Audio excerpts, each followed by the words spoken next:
Shalom, selamat pagi Bapak Ibu Saudara yang dikasihi Tuhan. Hari ini banyak yang keluar kota ya.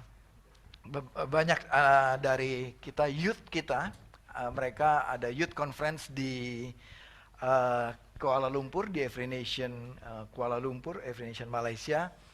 Ya, ada 7 ya perwakilan kita dan mereka sudah selesai konferensinya dan saya mendengar kesaksian yang sungguh luar biasa. Mereka mengalami refresh, ditransform kehidupan mereka dan dibakar kembali semangat mereka. Amin, saudara. Baik, minggu lalu Pastor Yaya sudah sharing tentang, saudara masih ingat siapa? Nuh, ya, tentang Nuh. Kita dibakar sekali, sungguh banyak belajar dari firman Tuhan minggu lalu untuk iman yang terus, iman yang tidak menyerah. Ya, pagi ini spesial, mari kita lihat sama-sama. Kita akan melihat kehidupan Yonatan.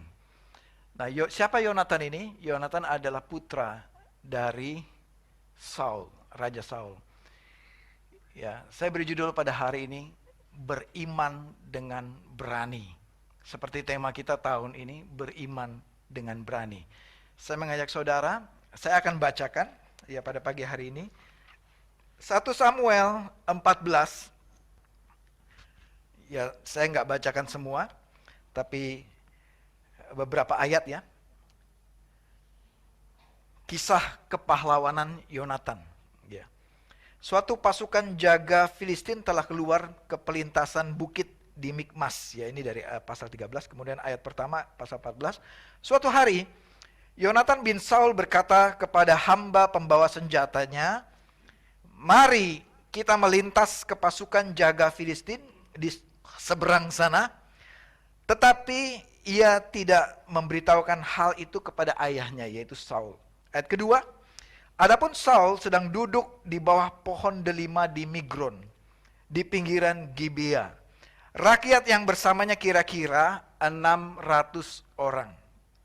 Ayat ketiga, Ahia bin Ahitub, saudara Ikabod bin Pinehas bin Eli, imam Tuhan di Silo, membawa efod.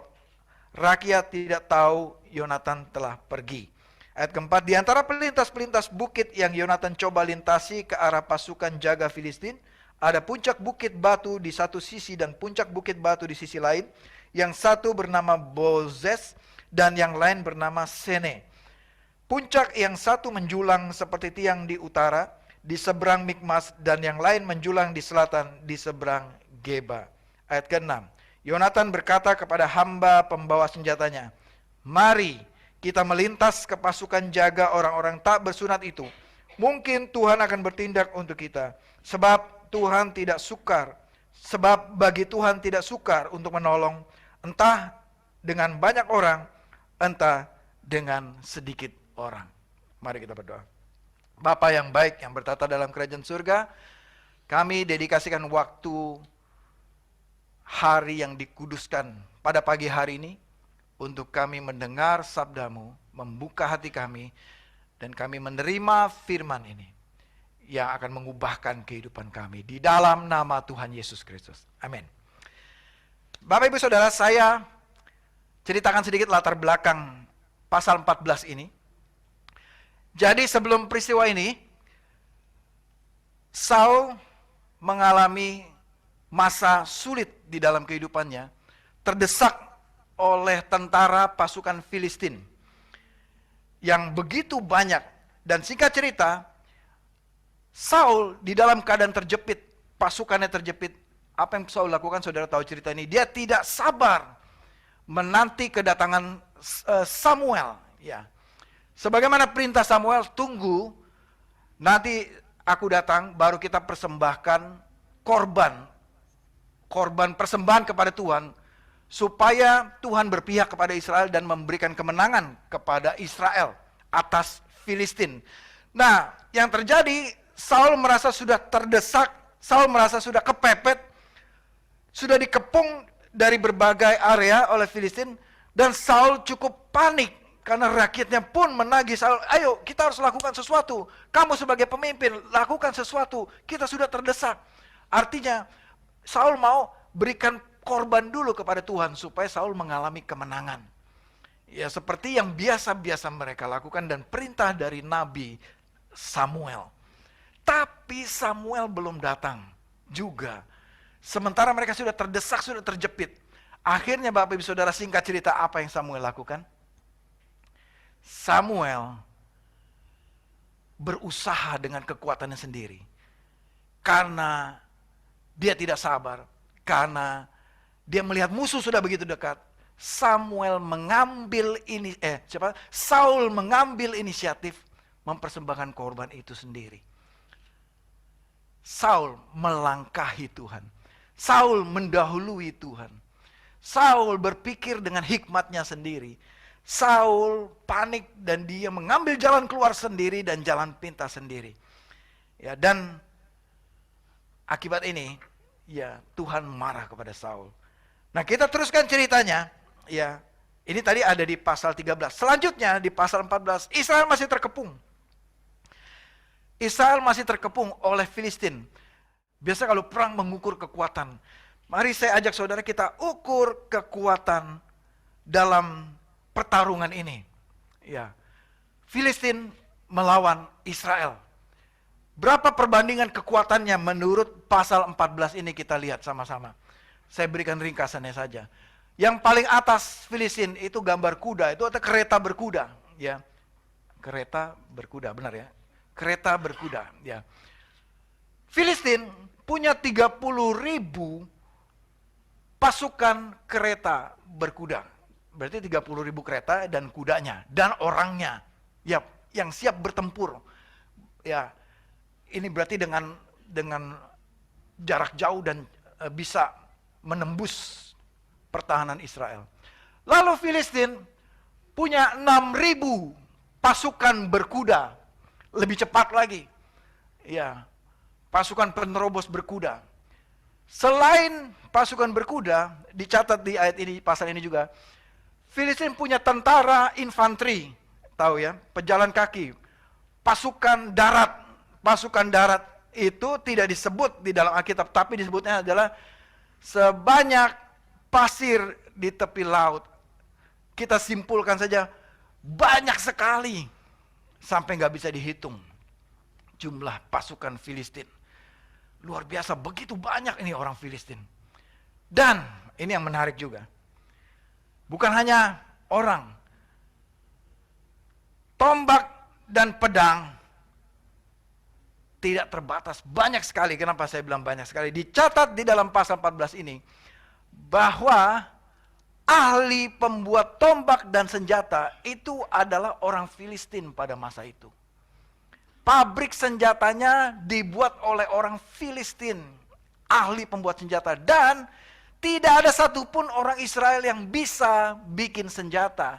Jadi dicatat bahkan di ayat ini, kalau mau bikin senjata, orang Israel itu harus pesan ke orang Filistin dan harganya, di mana tuh ayatnya? Ada harganya. Ya, mereka harus bayar.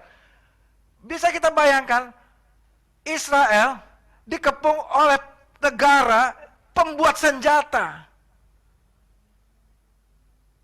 Ini nggak imbang pertarungannya. Tidak seimbang. Israel nggak ada satupun yang bisa bikin senjata. Mari kita lihat kekuatan Israel. Kita lihat kekuatan Israel menurut ayat ini. Berapa pasukan berkuda Israel? Tidak ada. Tidak ada. Pasukan kereta kuda maksudnya. Kereta kuda, tidak ada. Berapa pasukan berkudanya? Tidak ada juga. Di ayat ini nggak ada. Israel, apakah nggak ada kuda di Israel? Beneran nggak ada. Gitu. Kemana kudanya? Diambil orang Filistin semua, punya mereka semua. Lalu dicatat tadi, di ayat berapa tadi?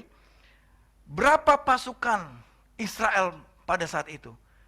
Cuma 600 pasukannya. 600 pasukan pejalan kaki infanteri, pasukan serbu darat 600 orang. Nah, berapa amunisinya? Senjatanya? Cuma 2. Bilang kiri kanan cuma 2. Cuma 2, men. 2 mau lawan begitu banyak pedang dan tombak. Siapa yang punya 2 ini? Yaitu cuma Saul sama Yonatan yang pegang senjata ini. Cuma Saul sama Yonatan, 600-nya ini nggak pegang senjata sama sekali. Pakai apa? Pakai jurus silat, apa jurus kungfu atau apa? Ya, nggak punya senjata, mau perang bagaimana? Ya, mungkin 600-nya protes sama Saul. Saul, yang bener aja lu, kita suruh perang nggak punya senjata. Apa yang terjadi Bapak Ibu Saudara? 600-600-nya ini ngumpet di lubang-lubang, mereka bangun pit, lubang-lubang persembunyian goa-goa. Mereka ngumpet. Nggak fair ini pertarungannya. Jadi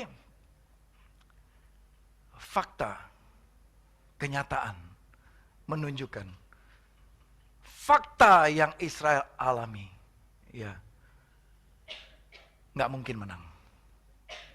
Sudah terkepung, tinggal tunggu waktu, mati semua. Out, check out dari tanah Kanaan. Bukan hanya dari tanah Kanaan, check out dari bumi. Punah ini orang Israel ini, kalah oleh Filistin. Ya, itu fact, kenyataannya. Ya. Namun ini kenyataan, saya beli ringkasan ya, apa-apa aja faktanya. Pasukan Filistin lebih banyak, ya. Israel sudah terjepit, dikepung dari 3 lokasi. Nanti tinggal saudara teliti sendiri di pasal 14 ini. 3 lokasi dikepung, mau kemana? Utara ada, timur ada, selatan ada, ke barat mungkin ke laut. Ya, nggak bisa berenang mereka mungkin, nggak ada kapal. Mau kemana? Terjepit, nggak bisa kemana-mana, tinggal tunggu mati aja ini. Terus ketiga, tidak memiliki persenjataan, amunisi. Punya sih, cuma 2 senjatanya. Bisa nggak mengalahkan Filistin? Saudara, faktanya tidak akan bisa mengalahkan Filistin. Yang keempat, tadi yang saya sebut, ahli pembuat pedang dan tombak itu ada di Filistin. Orang-orang Filistin. Orang Israel nggak bisa bikin pedang dan tombak pada masa itu. Ya. Namun ini, kita mau lihat bagaimana skenario berikutnya. Ini kalau episode pertama saudara nonton film, selesai saudara pulang, sudah kalah sudah ini. Dah tamat filmnya, gitu. Tapi saya beri judul pagi hari ini, beriman dengan berani. Apa yang terjadi? Pertama kita lihat reaksi Yonatan. Saudara, Yonatan ini punya hati seperti Daud, yang hidupnya bergaul dengan Tuhan. Dan Yonatan pasti belajar sejarah dari nenek moyangnya, dari Abraham, dari nenek moyangnya Ishak, dari nenek moyangnya Yakub, dan terus belajar turun-temurun. Apa yang Yonatan pelajari? Janji Tuhan bahwa Israel akan masuk ke tanah perjanjian. Itu yang Yonatan pegang. Karena Yonatan punya hubungan dengan Tuhan. Yonatan bergaul dengan Tuhan seperti Daud. Makanya dua-dua ini, apa istilahnya? Satu frekuensi. Ya, Yonatan sama Daud, betul ya? Yonatan bersahabat dengan Daud. Ini satu frekuensi mereka berdua. Frekuensinya langsung ke Tuhan. Mereka hidup bergaul dengan Tuhan. Jadi Yonatan percaya kepada Tuhan. Ayat ke-6. Yonatan berkata kepada hamba pembawa senjata. Ya, jadi pedang senjata tadi bukan Yonatan pula yang pegang. Yang pegang adalah asistennya, ajudannya yang bawain senjatanya.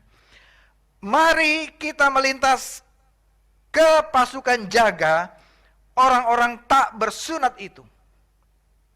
Sewaktu saya baca ini, saya ingat peristiwa Daud mengalahkan Goliat. Sama Daud juga ngomong, siapa orang tak bersunat itu yang berani mengacaukan bangsa Israel? Ini Yonatan juga sama. Mari kita melintas ke pasukan jaga orang-orang tak bersunat itu. Mungkin Tuhan akan bertindak untuk kita. Sebab bagi Tuhan tidak ada apa saudara? Yang sukar.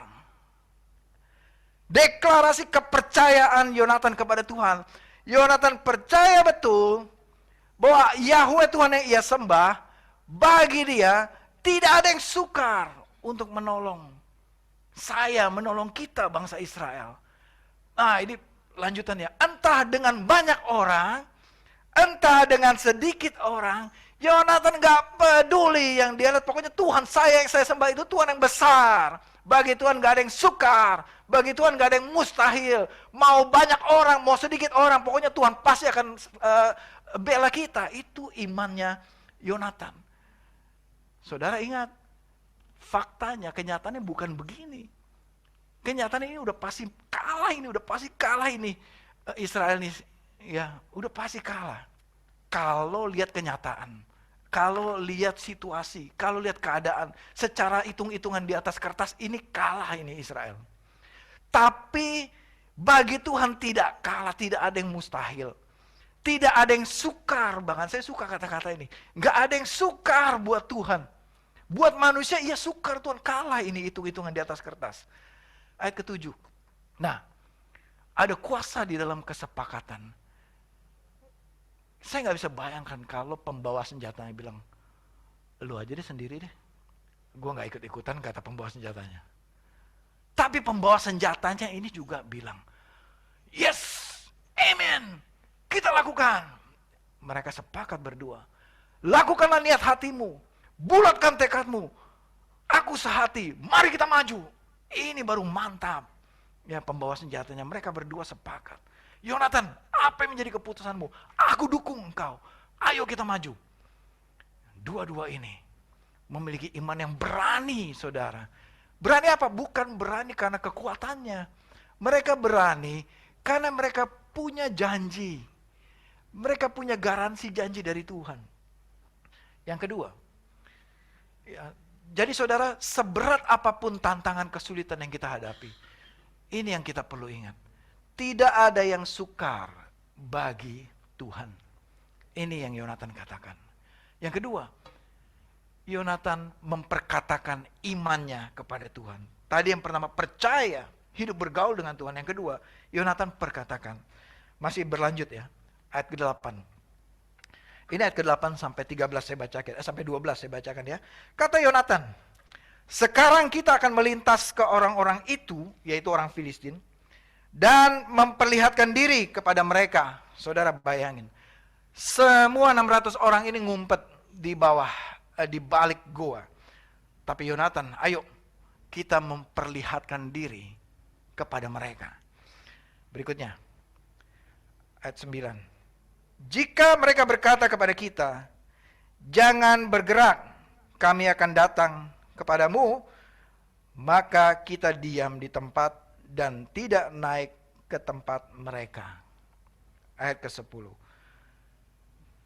Namun, jika mereka berkata, naiklah ke sini, maka kita naik, sebab Tuhan telah menyerahkan mereka ke dalam tangan kita. Itulah tandanya bagi kita.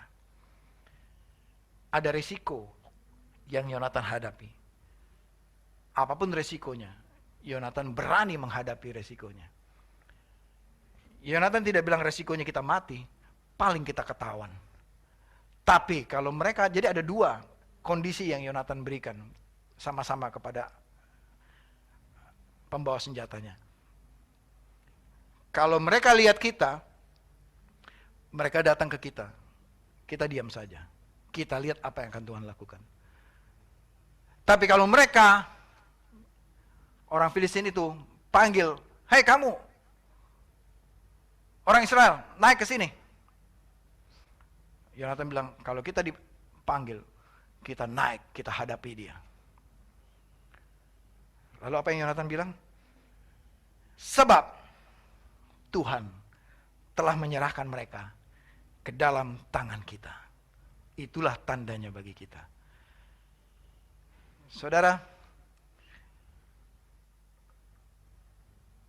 ini sepertinya nekat.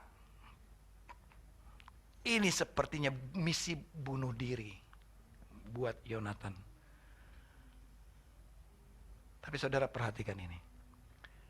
Yonatan kenal siapa Allah yang dia sembah. Yonatan kenal Yahweh Tuhan yang dia sembah. Sehingga Yonatan berani mengatakan, sebab Tuhan telah menyerahkan mereka. Saudara, ini adalah perkataan iman. Jadi iman, saudara, bukan hanya di dalam hati kita. Saudara, iman perlu kita perkatakan. Seperti Yonatan memperkatakan iman ini kepada bujangnya, kepada hambanya. Sebab Tuhan telah menyerahkan mereka ke dalam tangan kita. Lanjut ayat 11. Ketika mereka berdua memperlihatkan diri kepada pasukan jaga Filistin, orang Filistin berkata, lihat, orang-orang Ibrani keluar dari lubang-lubang tempat mereka bersembunyi. Orang-orang dari pasukan jaga itu berseru kepada Yonatan dan pembawa senjatanya. Nah, terjadilah yang kondisi kedua yang Yonatan bilang tadi. Hai kamu, naik kemari, kata orang Filistin. Naik ke sini. Kami akan memberi pelajaran kepadamu. Artinya, siap-siap kau jadi mangsa. Kita tikam kau. Lalu Yonatan berkata kepada pembawa senjatanya, lari! Enggak, Yonatan enggak bilang begitu. Apa yang Yonatan katakan kepada pembawa senjatanya? Ikut aku. Ikut aku. Ini dia waktunya. Tuhan telah menyerahkan mereka ke dalam tangan Israel. Wow. Iman seperti apa ini? Yonatan rupanya tidak berjalan berdasarkan fakta. Faktanya, mereka ini di atas kertas tidak punya kekuatan apa-apa.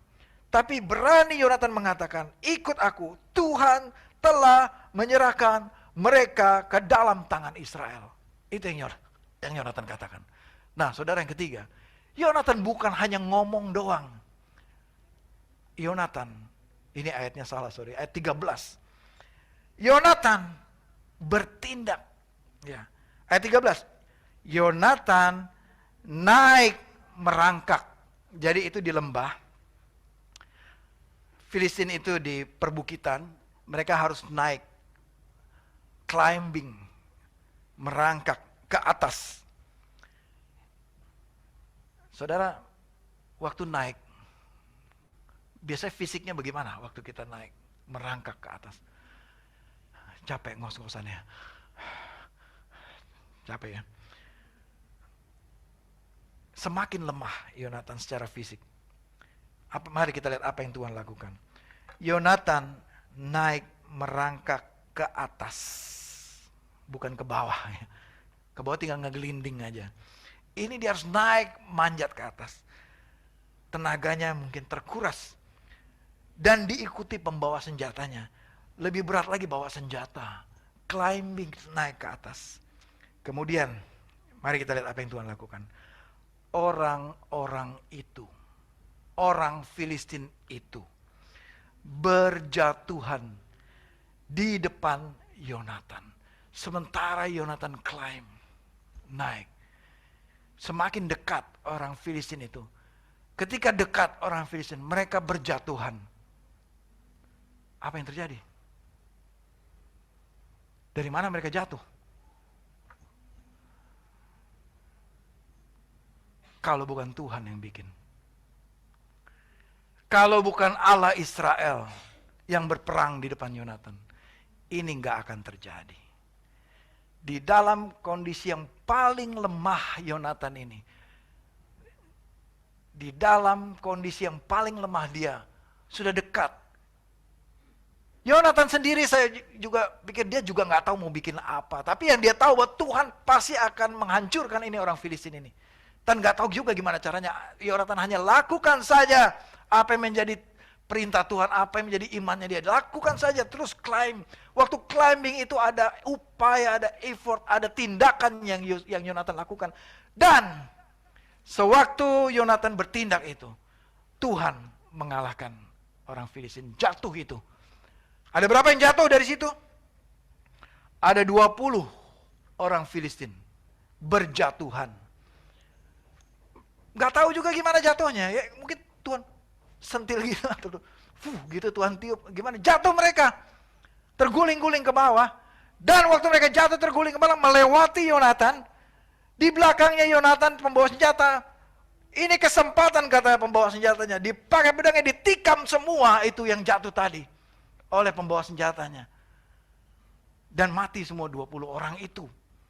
20 orang itu mati. Ini bukan film James Bond atau Mission Impossible, saudara. Ya, ini beneran. Saudara, saya juga renungkan ini. Tuhan, ini ceritanya kayak cerita film fiksi, kayak film James Bond gitu, yang kayaknya jago banget gitu ya. Si Yonatan ini gitu, climbing gitu, tiba-tiba musuhnya ketembak, itu pakai senapan. Ini nggak pegang apa-apa, Yonatan nggak pegang senjata. Kelihatannya, saya muncul pikiran saya, ini too good to be true, kayaknya begitu. Terlalu indah ceritanya ini. Tapi saudara, itulah Tuhan kita. Ketika dia bekerja, Tuhan kita bekerja, itu indah dan terlalu indah buat kita. He is waymaker. Dia waymaker, pembuat jalan. Saul tidak sabar terhadap jalannya Tuhan. Tapi Yonatan, dia bersabar menanti apa yang Tuhan mau dan bertindak dan percaya dan melakukan. Tuhan bertindak. Waymaker, miracle worker, promise keeper, light of the darkness. Itulah dia, Allah kita. Amin, saudara. Allah kita yang kita sembah. Mungkin saudara nggak lihat dia bekerja. Yonatan pun nggak lihat, nggak ada clue juga Yonatan. Kita enak udah baca ceritanya. Waktu itu kan Yonatan nggak baca ceritanya. Kalau dia bisa tahu ceritanya itu, dia naiknya dengan sukacita. Yes, kita naik. Dia belum tahu ceritanya waktu itu. Dia nggak tahu ending story-nya bagaimana. Kalau saya sudah tahu ini ending story-nya. Waktu Yonatan mengalami itu, dia tidak tahu. Ini akan jadinya bagaimana? Saya akan jadi daging cincang atau daging olahan atau kambing guling gitu. Jadi santapan orang Filistin. Tapi Yonatan dengan berani bertindak. Ini sudah tadi ayat 13. Ini baru babak pertama kekalahan mereka, saudara. Itu aja kita udah emes. Wah, Tuhan bisa memukul 20 orang itu. Saudara, bagaimana dengan yang 30.000 tadi? Kita loncat ke ayat 20. Lalu ini cerita ini didengar oleh Saul. Dan orang Filistin melihat ada keributan apa sih? Di cliff itu, di tebing itu ada keributan apa? Lalu Saul juga menyadari. Berkumpullah Saul dan seluruh rakyat bersamanya. 600 orang tadi. Ketika mereka sampai ke medan pertempuran tempat 20 orang tadi gugur. Nah, ini yang lebih mustahil lagi yang Tuhan lakukan. Apa yang terjadi, saudara? Orang Filistin ini saling membunuh satu dengan yang lain. Begitulah caranya Tuhan bekerja. Memberi kemenangan pada Israel. Yang kita nggak pernah pikir, saudara. Bagaimana cara mengalahkan 30.000 dan 6.000 ini? Nggak tahu kita caranya gimana. Yang Yonatan lakukan saja. Karena bagi Tuhan nggak ada yang sukar. Inilah yang Tuhan buktikan. Nggak ada yang sukar. Mereka saling bunuh. Itu caranya Tuhan. Gimana ya? Kok bisa ya? Gimana itu? Saya juga nggak tahu gimana caranya. Kok bisa itu 30.000 pasukan itu saling bunuh satu dengan yang lain. Begitulah caranya orang Filistin kalah. Kalau bukan Tuhan yang bekerja, nggak akan terjadi apa-apa. Bukan karena kehebatan Yonatan. Bukan karena kehebatan pembawa senjata. Tapi Tuhan sendiri yang bekerja mengalahkan orang Filistin. Saudara, tidak ada yang terlalu sukar untuk Tuhan. Tidak ada yang terlalu sukar untuk Tuhan. Yang sulit itu, ini otak kita ini yang sulit. Sulit percaya gimana caranya Tuhan bekerja. Waktu Yonatan climb, dia nggak berpikir-pikir. Atau pakai AI, dia hitung-hitung.